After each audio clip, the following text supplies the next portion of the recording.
Okay, so listen, girls. Heidi is she's Sorry. all-rounded. Well, okay, no, sorry. No, yeah, it's fine. I see you're recording. Yeah, I'm recording. Yeah. So Heidi, Jesus, where do I start? I mean, such an interesting profile, really. I've met quite a few interesting people, but you really touch on, you've spread your legs on a lot of stones, so to say. So on one hand, you know a lot about beauty because you were a model, and you were modeling for about 20 years, not just 1 or 2 years, but it was serious modeling. And in the meantime, Heidi was working as a pharmacist.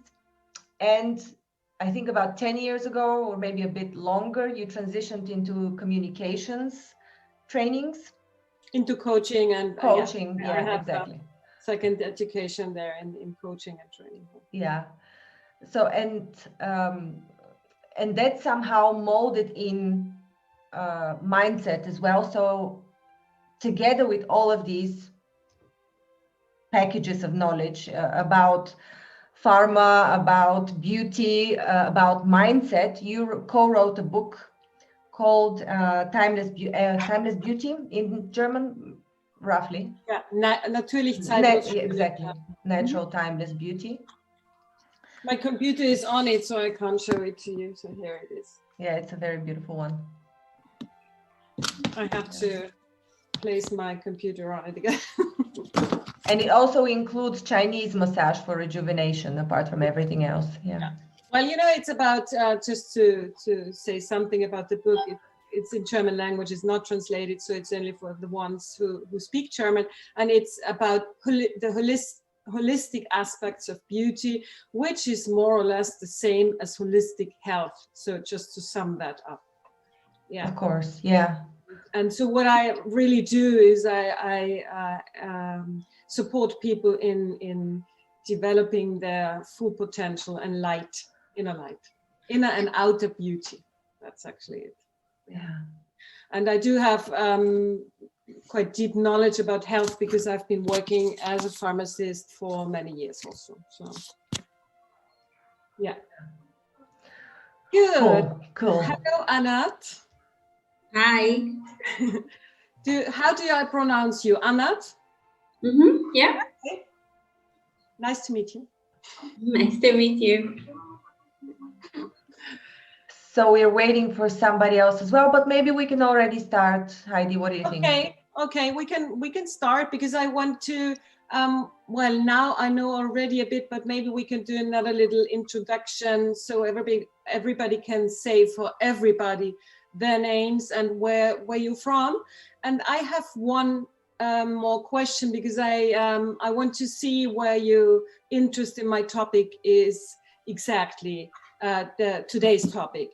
So I'd like to ask you, what about the COVID?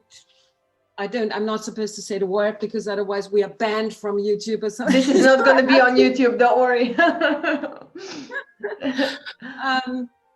Okay, so which is your main concern about this virus? You know, we are here in this, we call it a CAF call, so we're going to speak about, I'll speak about what we're going to do in a minute, but so what is your main concern around this this topic? Maybe you can help me with that. Thank you so much. And I got an idea now, and I just prepared a few slides for you, and we'll go through them. So, yeah, first thing I want to tell you is that, as you probably know, but just to make it, bring it into consciousness, fall and winter is flu season. That's normal. The sun is low at that time of the year in the Eastern Hemisphere, in the Northern Hemisphere, and it's getting colder, and so our immune system is usually a bit weak also due to a lack of sun, which doesn't, I mean, you, Anna, do you live in Tel Aviv? Oh, okay, I don't hear you. Why I don't hear you? No, because Are you muted? I muted them so you can record it at ease. But if you want to have it interactive, I can unmute them, no problem. Whatever you say. Yeah. If somebody wants to ask something, so you pay attention, no? So they can. I will unmute you, and if you want to ask something, Yeah. just ask. Yeah. Okay. So it's usually if if you don't live in Tel Aviv or some southern place, you usually also do have very little sun from fall on until April. So this is also something that is strongly connected with our immune system. So it's normal that in fall, winter times, we are more prone to catch something, some virus, some germ, some bacteria. That's the normal thing. So it's like this every year. Just normally we don't pay so much attention because you may have a bit of a strong or a bit of a weaker immune system, but the worst thing is you catch the real flu. Well, then you'll be in bed probably for 2 weeks, or even worse. But it's nothing that so far has really, didn't how to say give us sleepless nights. So the difference now is that the whole focus of media and of everything is on this pandemic. So it seems even bigger than it is. I mean, it is big, but it seems even bigger than it is because it's everybody and all social media now, especially that the elections in the US are over, is about this pandemic, which plays an important role that I will mention afterwards. So what I want to talk about now with you is how can you differentiate a normal cold from the real flu, from that virus? I don't want to mention it. I told you why.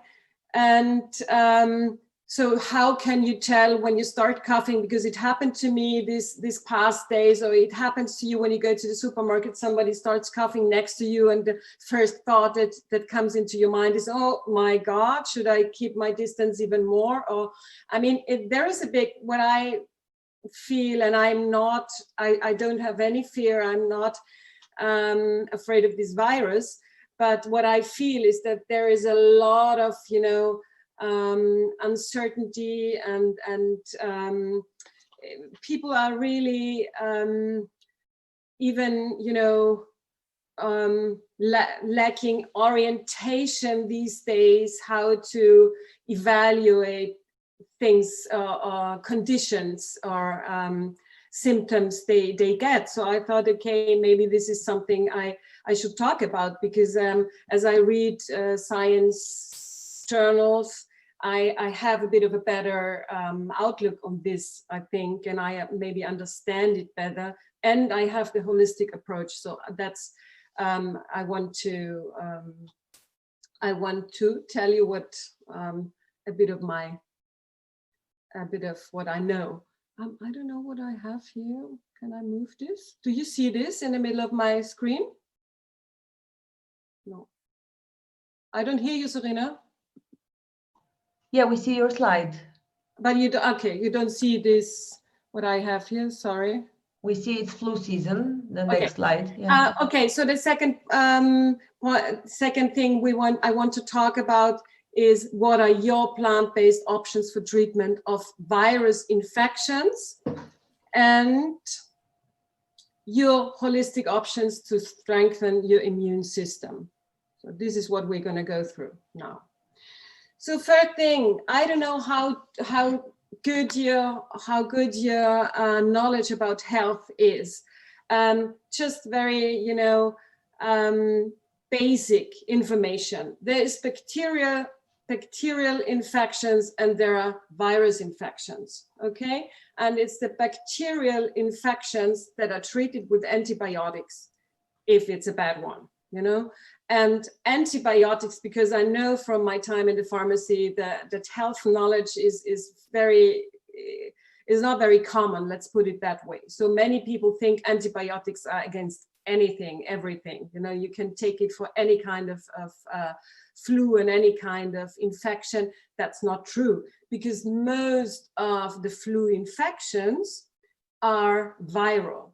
So usually antibiotics don't work. When you catch a bad cold now and you go to your doctor, unfortunately many doctors prescribe much too often. That's why we have problems with how do you call this, resistance, antibiotics resistance, and because it's prescribed much too often. Because most of those cold and flu infections are actually viral, and a virus infection you cannot treat with an antibiotic. And actually, there are very few medications. That's the big problem now with the SARS, with the COVID virus. There is no treatment for virus infections. Oh, very little. You know, actually nothing really working. Except for symptomatic treatments.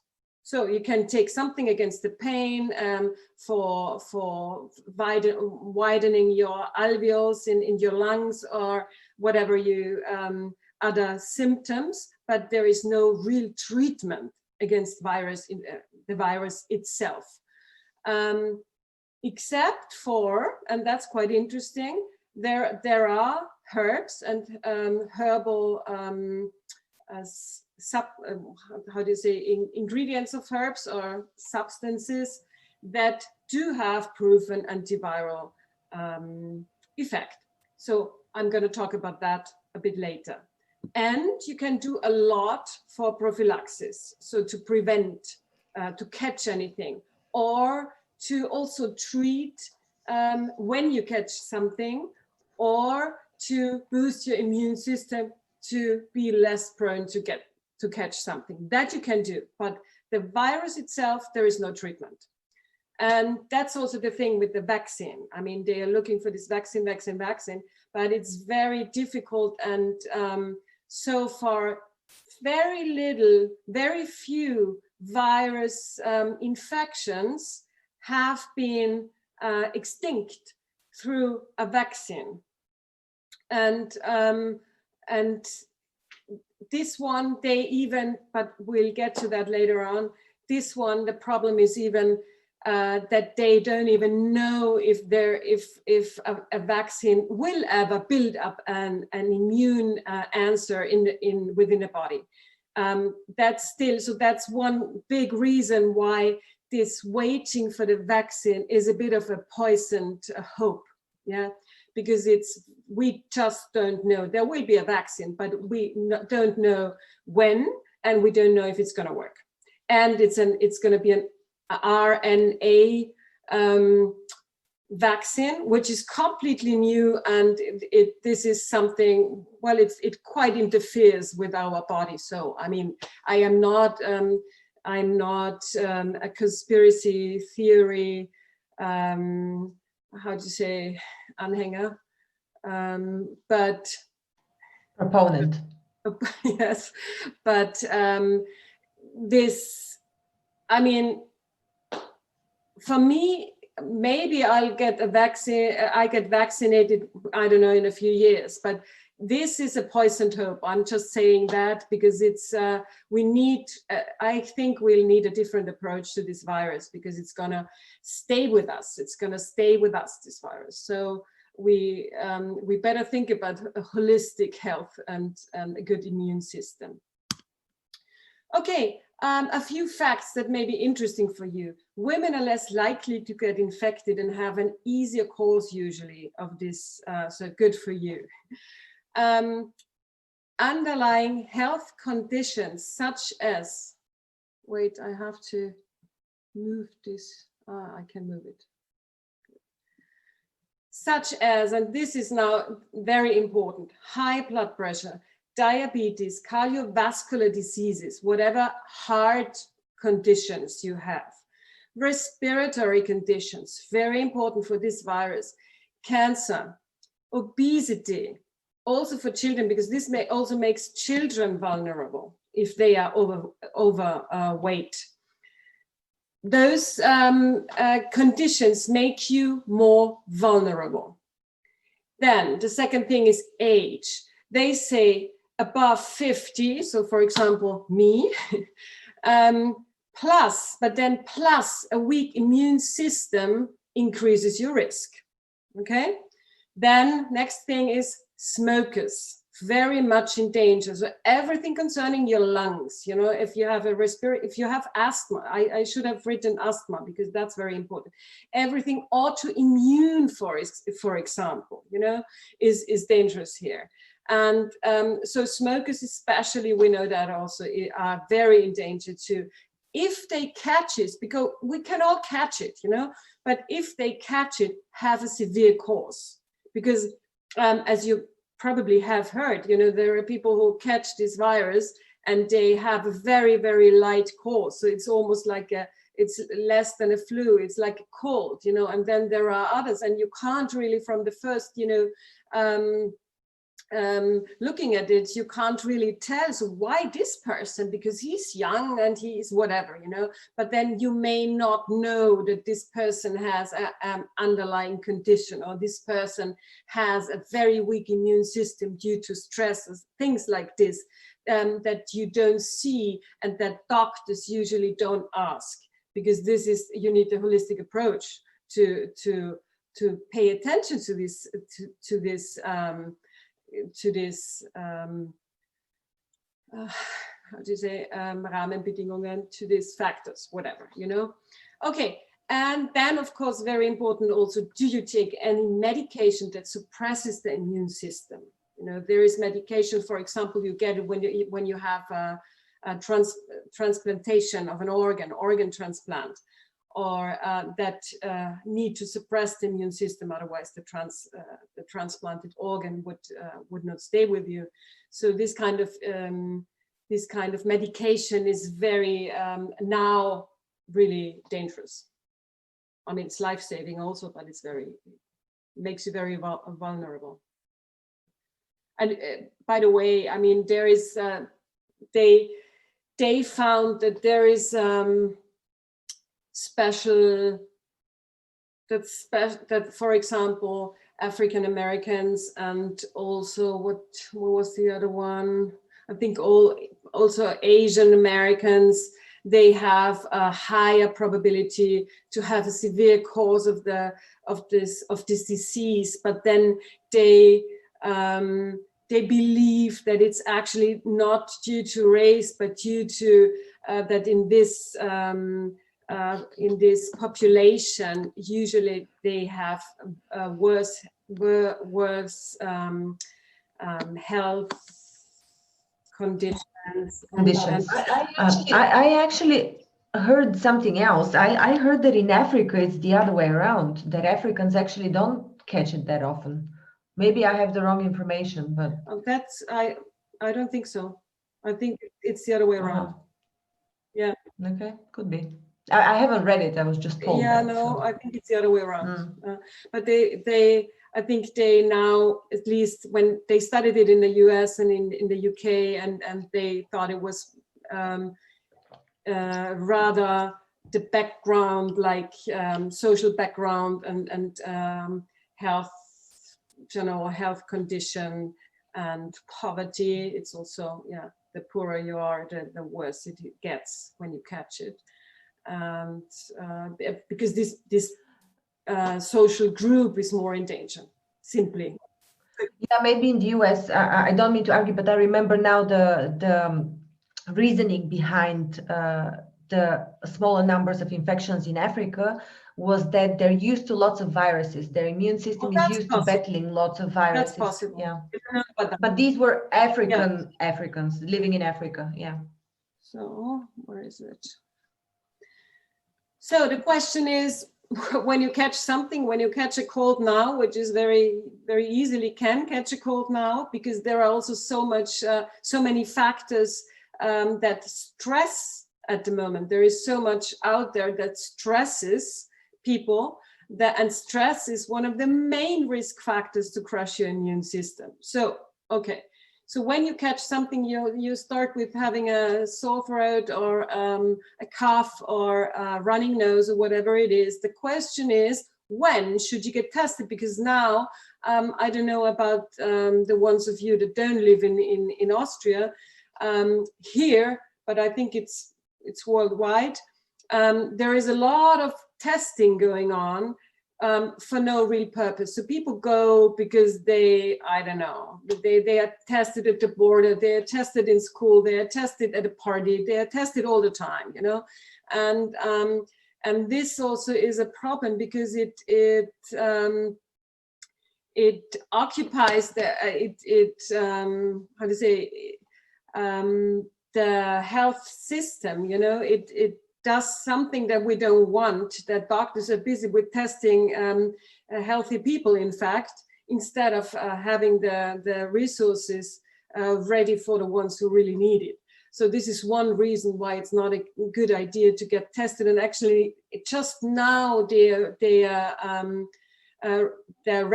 recommendations of the health systems change in that concern, and they say you don't have to get tested if you're not sick. So what I'm telling you now, these 3 steps when to get tested, is actually what here in Austria, what health authorities, they say actually this is what you should do. Okay, so there is another reason why it's not such a good idea to go to a hospital or doctor's office too quickly, because actually this is the place where the risk of an infection is really high. And that was, for example, one of the problems in North Italy. People went to the hospital, they go to the hospital very quickly instead of going to the doctor's office, to the practitioner.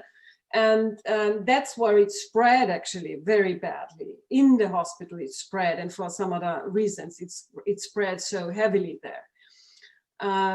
So yeah, so if you catch something, what do you do? The first thing we're gonna I'm gonna show you is the symptom check. So you can evaluate for yourself, is there probability it could be this virus, or is it something else? The second thing is the risk factor check. So am I at risk? I have prepared a few questions for you. And then the third question you have to ask yourself is, did you knowingly, or not knowingly, but did you knowingly have contact with a person who was recently tested positive? This is still important to know. Or have you been at a party where it could have happened or something? You know, have you been in a crowd where it could have happened, at a demonstration or whatever, you know? Okay, so the symptom check. Wait, I have to move you. Okay, so yeah, you have the COVID virus, the SARS-CoV-2 virus, then we have the flu, the influenza virus, and then we have the cold, the normal cold. It's usually also viruses, you know. It's normally rhinovirus, they are called. You know, it's a whole group, like this SARS virus. There is not only one. The coronaviruses, there is not only one. There are many. This is the one. SARS-CoV-2 is the one that is now threatening us. And okay.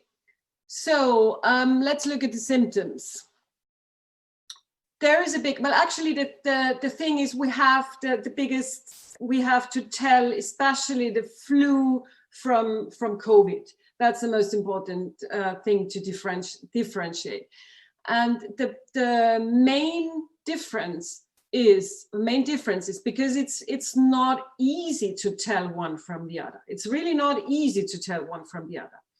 But the main differences are that if you catch the real influenza, the flu, you usually your temperature rises very quickly to a very high. So it's quite quickly that you feel very sick, whereas with SARS, that's not the case. It can take a few days and you just feel a bit weird, a bit tired, a bit whatever, you know.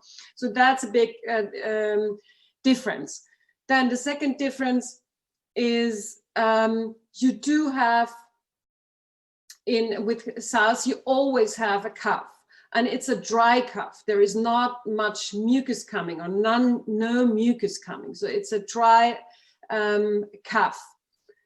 Then I'm sure you've heard of that, shortness of breath. But this is only if you have a severe cause. You know, you might not have this. So shortness of breath. You see, I marked the ones that are often. So this is, you have to remember this. It's fever very often, cough very often, shortness of breath very often. Last point here, loss of smell and taste very often. And it's different to a normal cold, because a normal cold, you can also have a bit of a reduced, you know, sense of odor and sense of taste. But here it's completely different, and it stays for weeks. It may stay for weeks. Exhaustion, yes, you feel tired, you know, people feel really tired. But what you probably will not have is a running nose, or even you know, nothing in the nose. Very unlikely.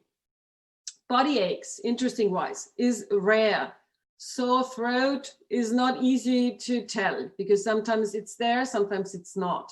And you can also have a diarrhea, but that's also on the rare part, you know, so you don't know.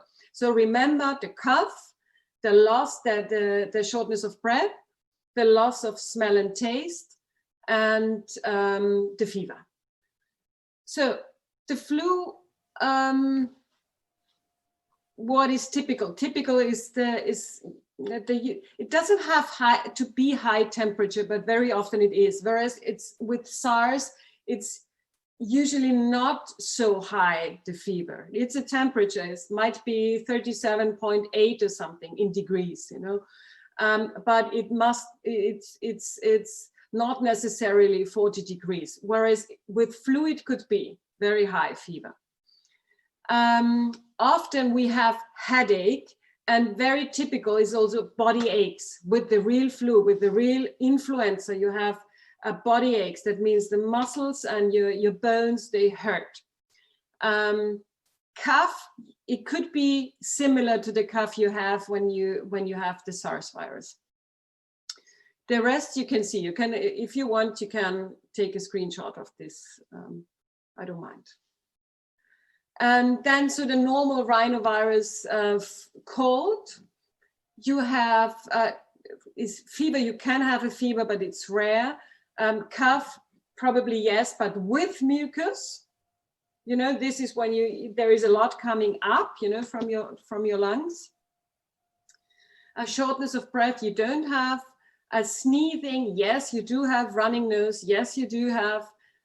Headache, maybe. You don't feel good. Of course, you don't feel good because you're sick.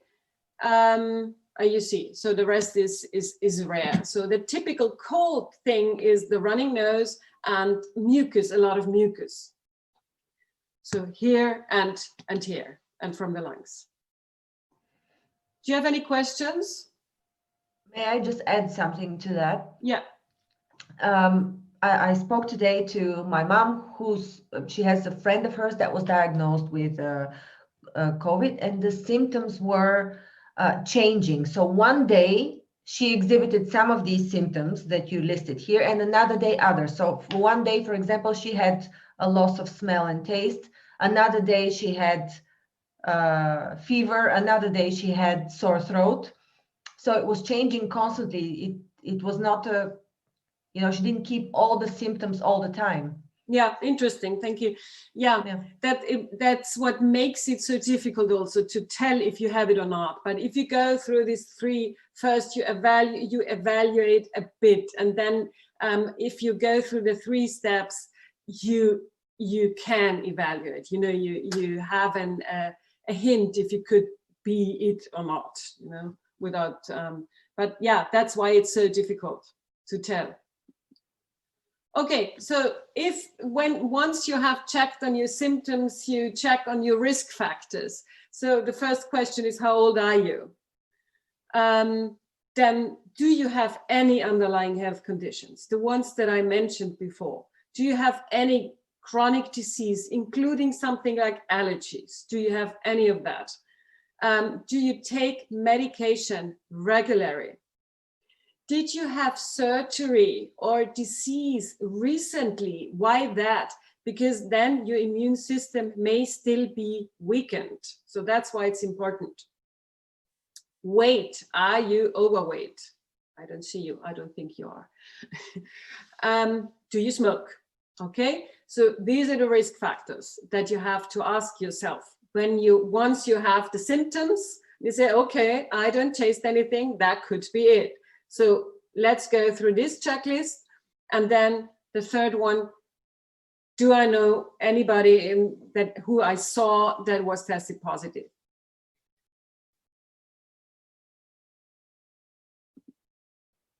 So what does it mean? What does that mean?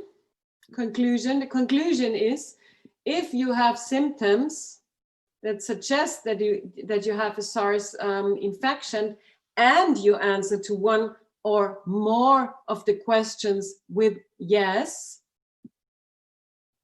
then you should get tested. Then you should get tested.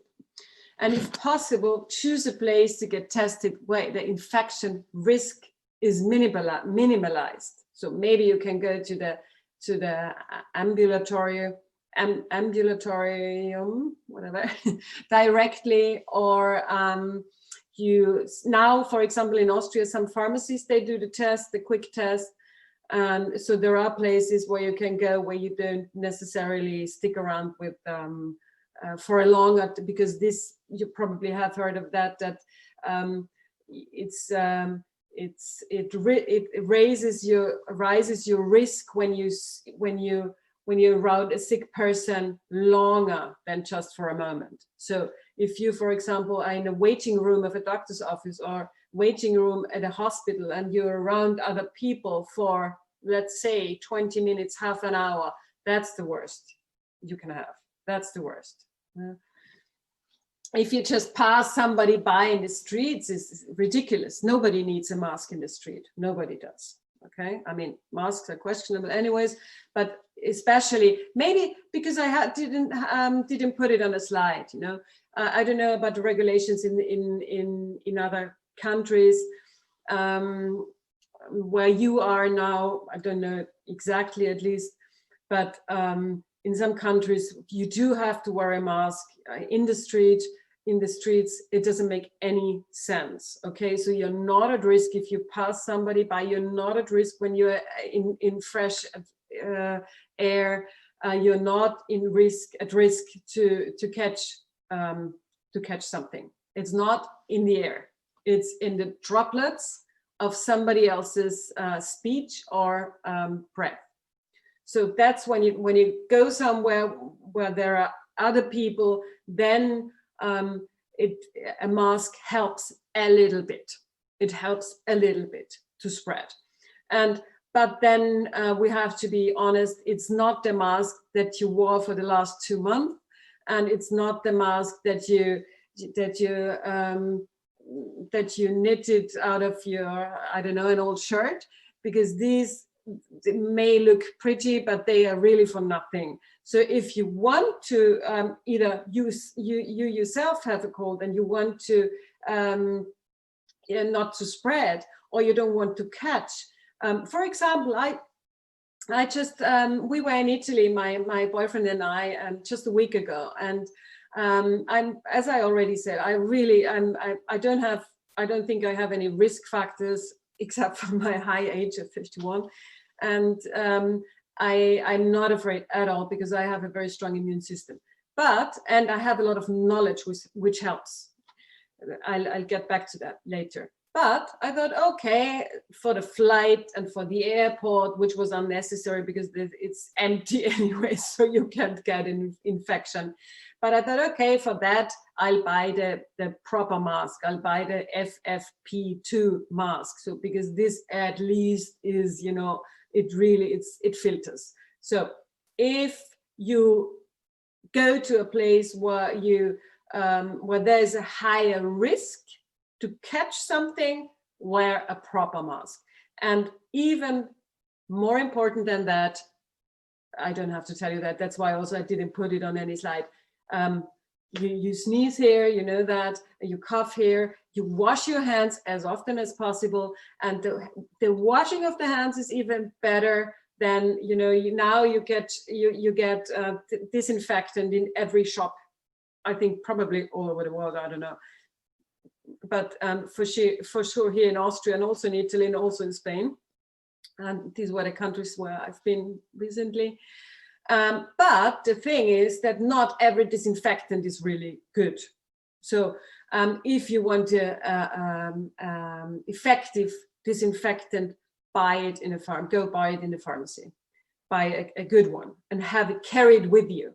Because not always do you have can you wash your hands if you travel, for example. It's not so easy to wash your hands every half an hour. So to make sure, I carry a disinfectant. If I go with public transport, I carry a disinfectant, so I can, when I get off the bus, I can disinfect my hands, just to make sure, you know.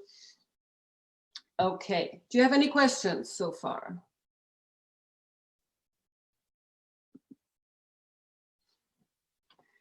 Okay, so what to do if you are tested positive or you think you could have it, but you have no risk factors and you don't feel too bad? What then? Well, the first thing is, don't put anybody else in danger, so stay at home. I mean, you know, now we have a lockdown, and as even the WHO already said, the lockdowns don't help. We can see it now in Austria every day. The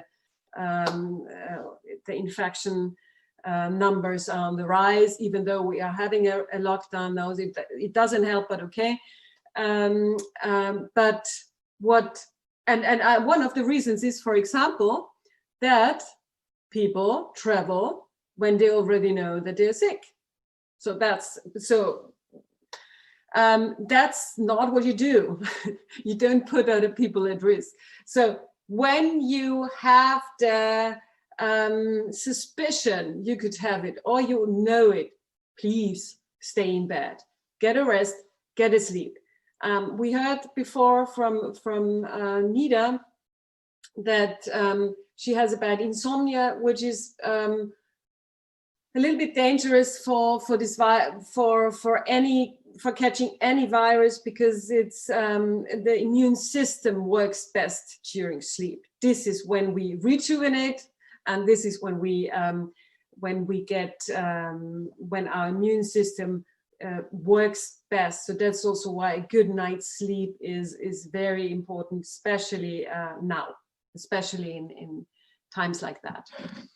Yeah, then drink herbal tea, drink green tea or immune tea. There are different plants also, like this is the one that I didn't look up what it's called in English. But green tea is fine also. Every herbal tea is actually fine. Make sure to open the window often enough, ventilate the room, because they say that the droplets, the aerosol, with the virus stays in the air quite long. So that's the reason why you should open the window and every other hour and get some fresh air.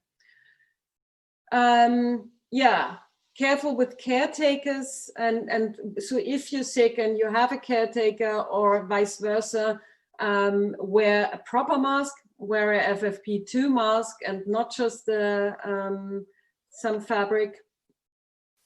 And as I said, disinfect your hands regularly, cough into armpit or tissue that you change often, wash your hands, have a hand disinfectant close to your bed, avoid contact. Only, that's maybe interesting. They say 3 days, you have to have no symptoms for 3 days before you go out of the house again. And this must be a minimum of 10 days after you were diagnosed positive or after your first symptoms started. So before that, you're probably infectious. So now about the herbal medicine with antiviral effect. Proven, proven, because there are, for example, in China, I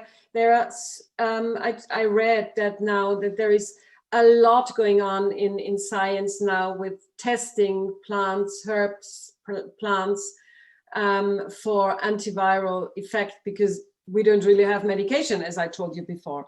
So that's very interesting to that there in fact are herbs with proven and with good results of studies and research in antiviral effect. So to start with, it's a South African geranium. I don't know how to pronounce exactly. Maybe you know it under the name umkaloba. I don't know which name you in your countries, how it's called there. Here it's called pelargonium. Pelargonium is actually the Latin term. In German, it's called pelargonia, and the African name is umkaluabo. And this you can get in form of drops. Here in Austria, it's the Kaloba drops, for example. I just took it before, that's why it's here next to me. So this has antiviral effect. Then the rock rose. That's. I have to say that I didn't know this plant name, these plants, or this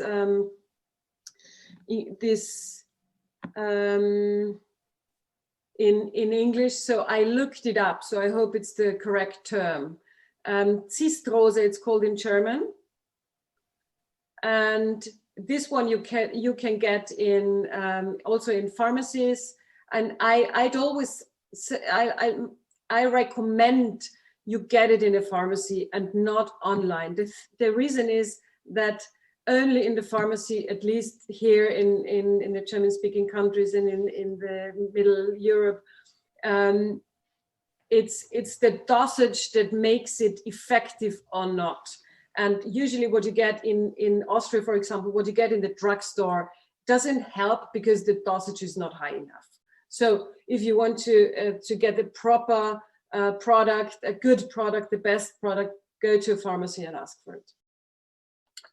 Then this is very interesting. Glycyrrhizin is the increase. It's the, how do you say, gewonnen, Sorina, from the radix of Süßholzwurzel. I have to look it up. Extracted from the. It's extracted from the root of. Sweet wood. I don't know what this is. Yeah. I don't know. Wait a second. I'm sorry. I didn't look it up before. But it's maybe interesting for you.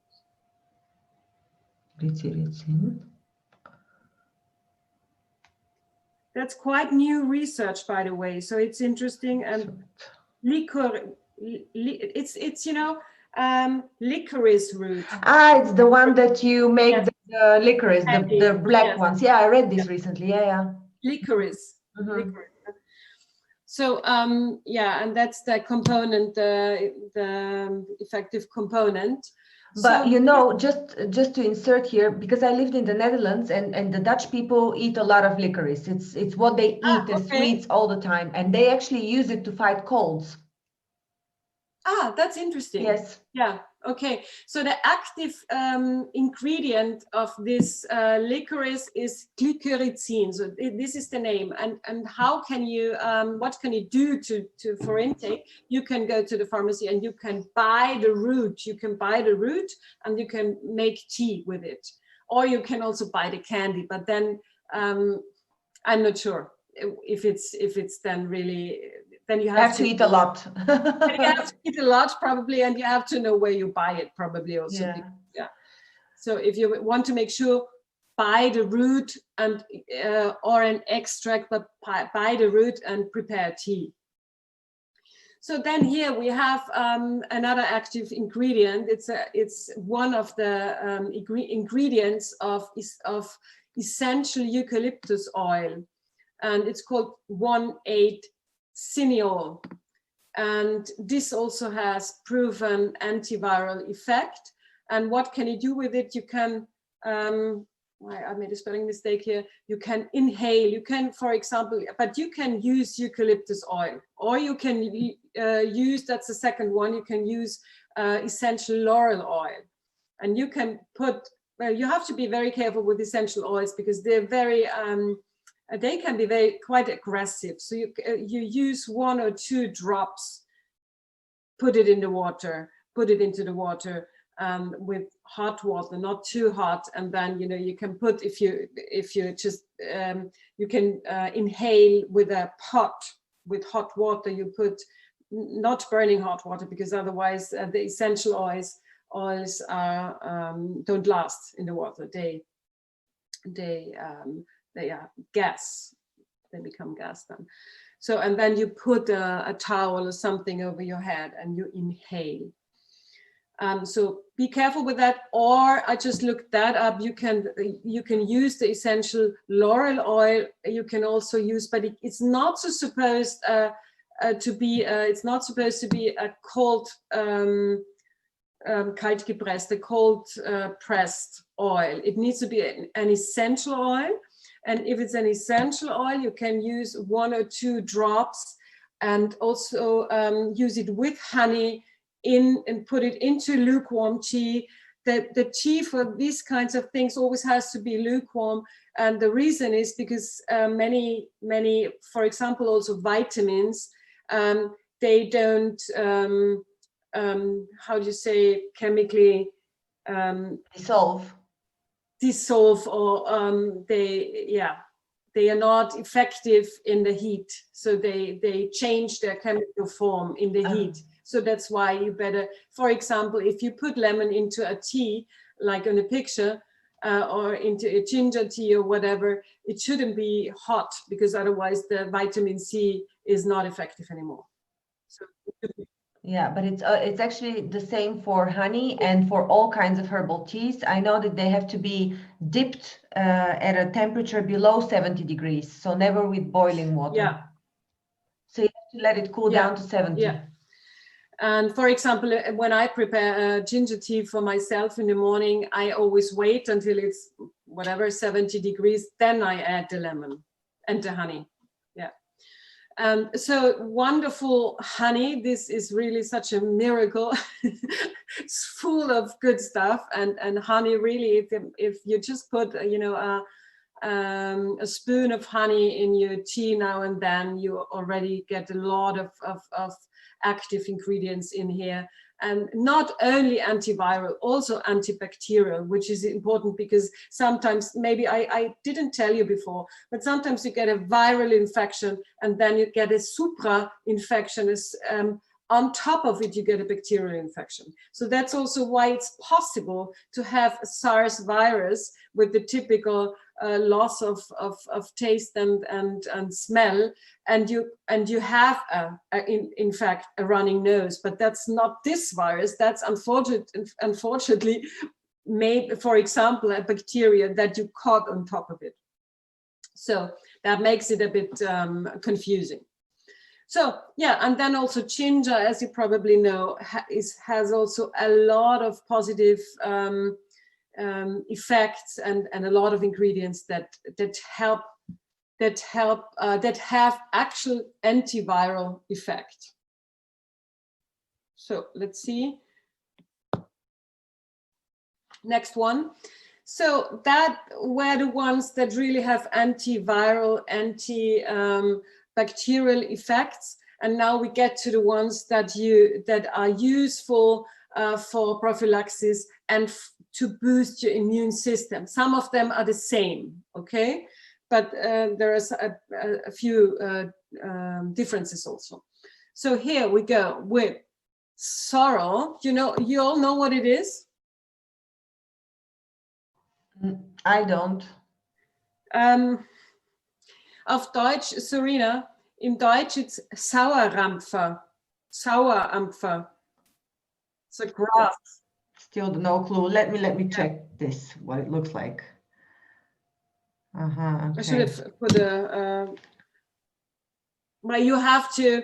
You won't, especially not in winter. You don't find it in the grass, so you will have to buy in form of. Maybe that's also something that I need to say, because I know there is a lot of misunderstanding about that.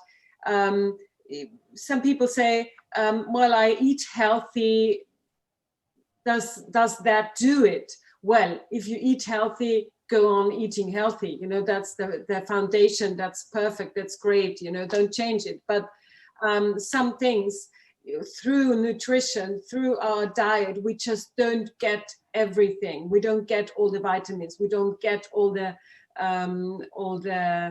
minerals and things we need for different reasons. It's going too far here now. But so if you ask me what do I do, being a pharmacist and specialist on holistic health, I take a lot of vitamins and minerals to keep my depots filled and to keep my immune system strong.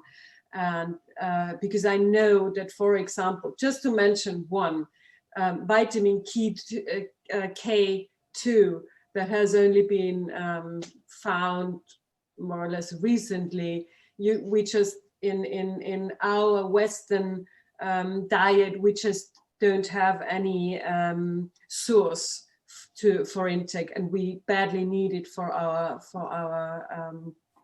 bones, for example. It's the sour cabbage and kimchi, especially kimchi. I know that contains this. Kimchi is the Japanese cabbage.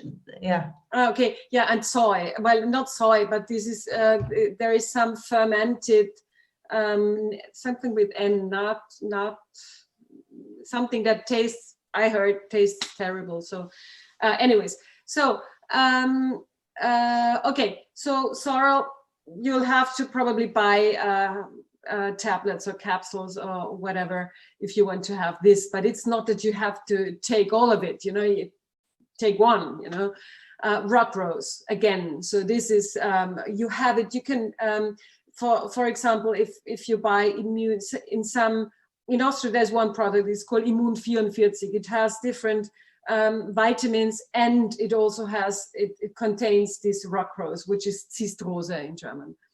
And then again, this geranium or pelargonium that you can also take not only to treat, but also take to prevent, to get sick or to catch anything. Or you see, the thing is, you may be able to prevent, to get it or to catch it, but it's also possible that you catch it, but you just have a very, very light cause. That's also very, we also want that, so that would also be a reason to go for those plants and active ingredients and vitamins.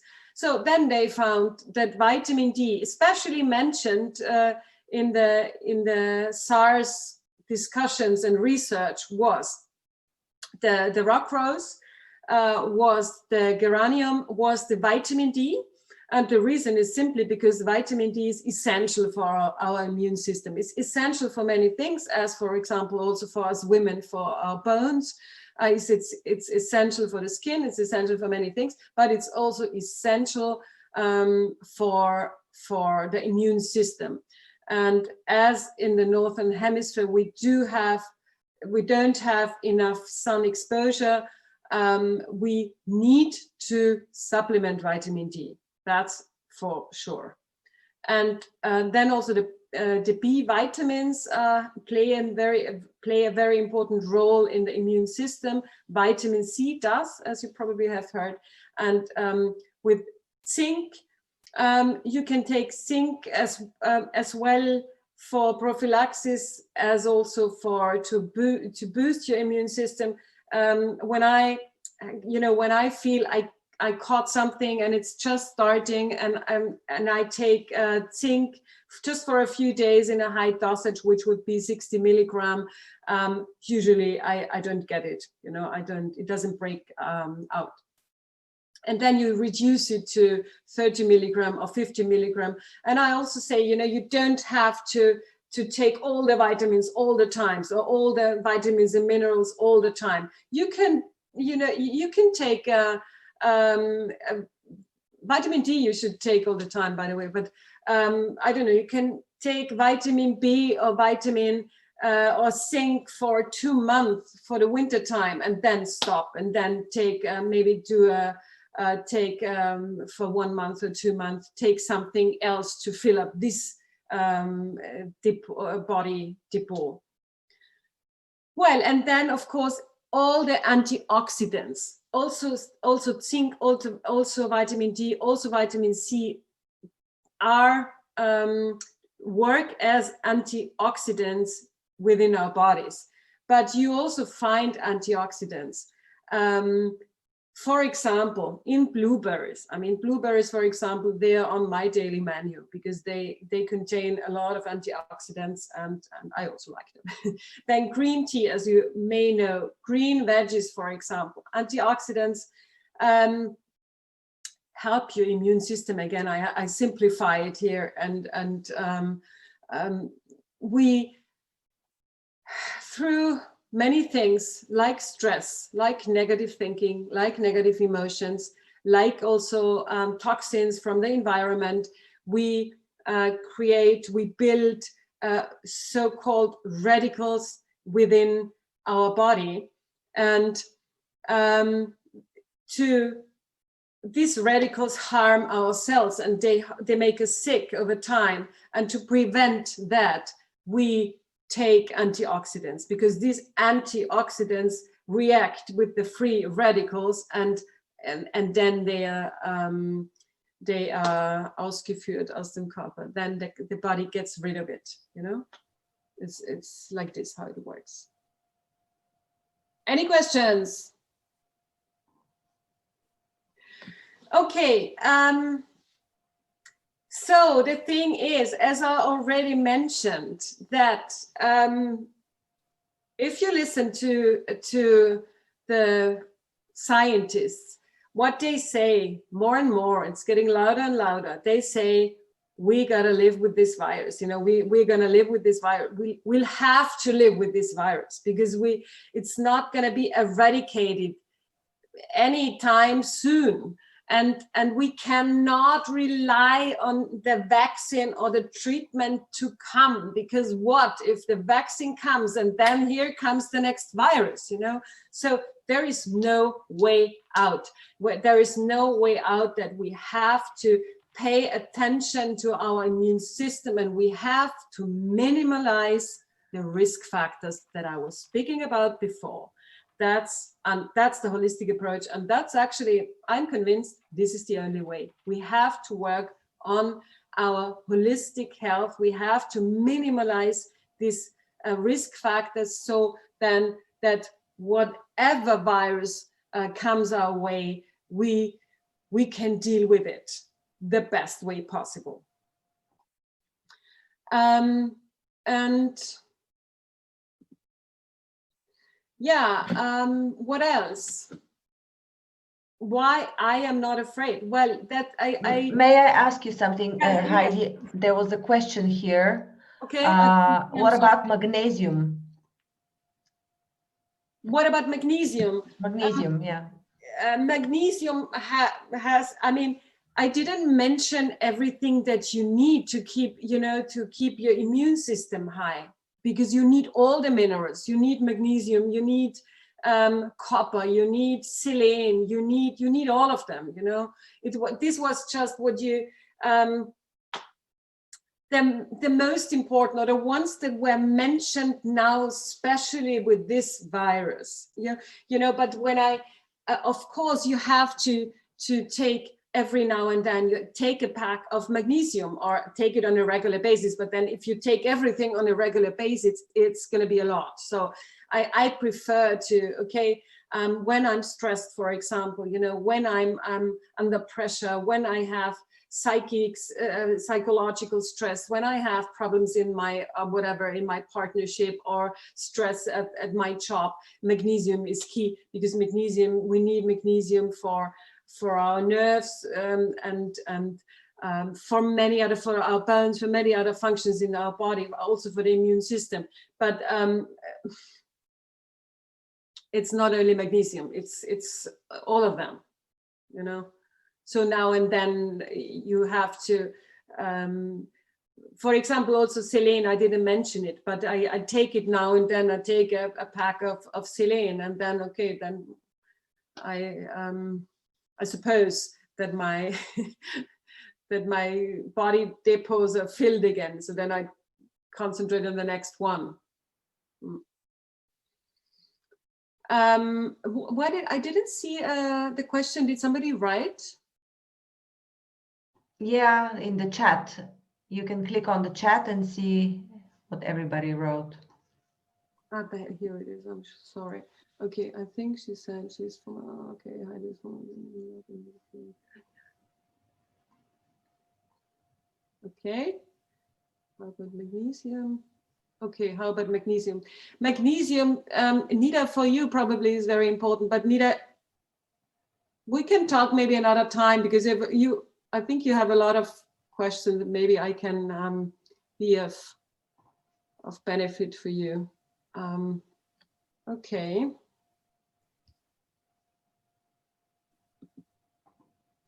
Okay, well, why did I write this down? Why I am not afraid. The thing is that I'm not afraid because knowledge is key. That's what I think, you know, because if you don't have health knowledge of your own, you're prone to go for conspiracy theories. You're prone to believe what you read on social media. You're prone to believe what politicians want you to believe. And the more you know about things, the more you take responsibility for your own mental and physical health, the better off you are. And the healthier mentally and psychologically and physically you will stay. And so that's why I wrote it down here. Knowledge protects you. The more you can take responsibility for your own immune system, the more you know how you function, your body functions, your mind functions, and your emotions function, the better you're off on the long term, with or without a treatment or vaccine. That's what I think, you know. And yeah, I want to mention this because many people, that's one thing. When I speak about knowledge, I speak about everybody knows that diet and movement have an impact on our health. Everybody knows that, but very few people know that stress, for example, is the main risk factor to crash your immune system. The main risk factor. And that's why that was now with this month, going back this month, what happened with our governments, with our politicians, with media, that they worked with the inducing fear, with spreading panic. This is so contradictory, because this is the opposite of what should happen, because this crashes our immune system. This crashes the immune system of people, you know, and then they catch the virus. They're more prone to catch the virus, you know. So, and this is also very few people know what stress means. We all speak about stress, but we don't really know, okay, stress means I have a lot to do at work. No, that can be stress, or it can't, because there is also positive stress. I can have a lot to do in my job, but it's not negative stress that is affecting my immune system. And I can have no stress at all, and no stress at all, but my body can be very stressed at the same moment, because I am so sad that I lost my job, that I'm alone at home, that I'm secluded, that I'm socially distanced from my friends. And this can be more of a stress than having a dense schedule. So stress is really dangerous for us. It's dangerous, and stress can be psychological, it can be emotions, it can be stress is a body reaction, you know, it's a whole difficult body reaction, and the factors that lead to it are very, very different. How do you say? There are many different ones, okay? And you need to know more about that. One should know more about that. So how can you keep your balance? How can you change negative thinking habits? How can you reprogram your mind? How can you learn to have more positive emotions instead of negative emotions? Because also negative emotions are so dangerous to crush your immune system. And yeah, okay, wait 2 seconds. Yeah, and that's what I wrote down here. Actually, there are 6 columns of holistic health. And the only ones we hear about is usually is diet and movement. And okay, sleep, we know that sleep is important, but there are other ones. And the most important one, and this is really underestimated, is our mindset, is our thinking habits. And the second biggest one, which is undividable from the mindset, is the heart set, or the emotions, you know, the emotions. And without that, we can have the best diet, and we can have the best vaccine, and we can have the best, I don't know what, herbal ingredients. Without the right mindset and the right emotion set, or a right heart set, we still will get sick. You know, this is what people, well, it's come more to I'd say more people now know about that, but the classic, how do you say, medicine, the classic Eastern, like Western medicine, the classic Western medicine doesn't pay any attention to these factors that influence our health so much, and our immune system so much. And that's actually the reason why I want to tell you about, because maybe one of you wants to know more about this. I do have this program. I created a program. I called it Pro Immune Power Program, and it contains of 8 calls, 8 topics, and it's about what you will learn, or what we will go work on together, is how mind and psyche can weaken or strengthen your immune system, and that a mindset check and reprogramming is your most important protective shield against any germ, and that positive emotions can be learned and are key to stay healthy, and that fear, so important these days, leads to a negative stress reaction in your body. And we will also talk about how this weakens your immune system. And I created, there are methods and tips in the program to implement lasting improvement. So this is really, it's 8 video calls like this one, 8 webinars like this one, and we're really working on the on this two very, very important parameters that influence the strength of your immune system: the mindset and the heart set, the emotions, how to reprogram. And I'll go more into detail on many things that I mentioned today. Yeah, how will you benefit from that? Well, you get firsthand knowledge from an expert on holistic health. And what does holistic mean? I just said it before. Holistic means we do have a physical body, but we also have an emotional body, and we have a spiritual, we have a soul, and a psychology, so to say.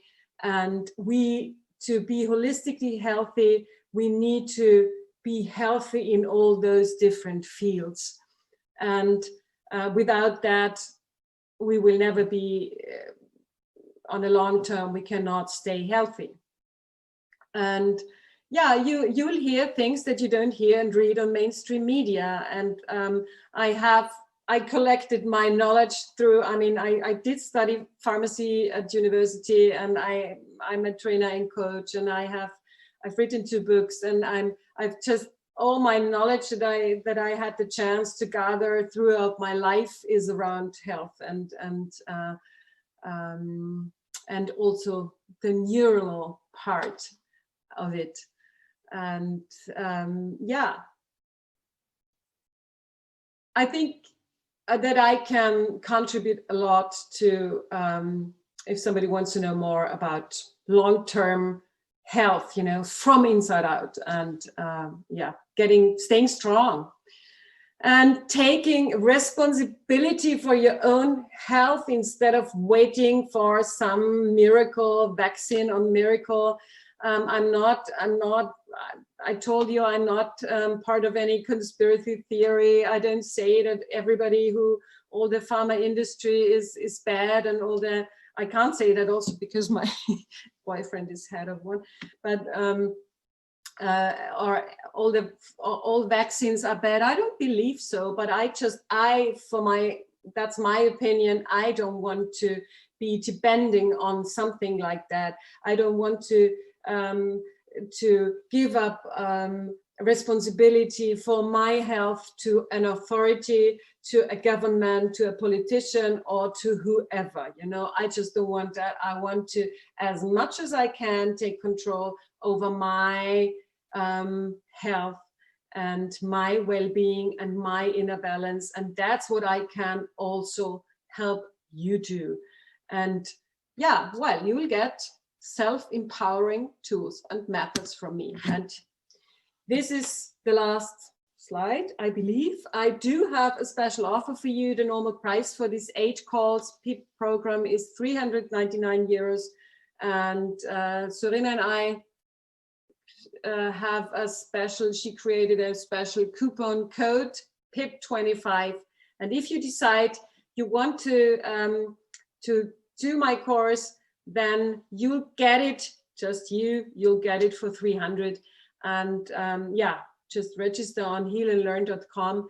And well, I'd love to work with you. It's going to be very interactive. I'm flexible because we're going to be a small group, so I'm flexible with the dates. But these are the dates that I'm set for this program now, starting next week on the 10th. But we can also change those. I'm flexible on that. Yeah, so I'm open for if somebody has questions for me. Ask me.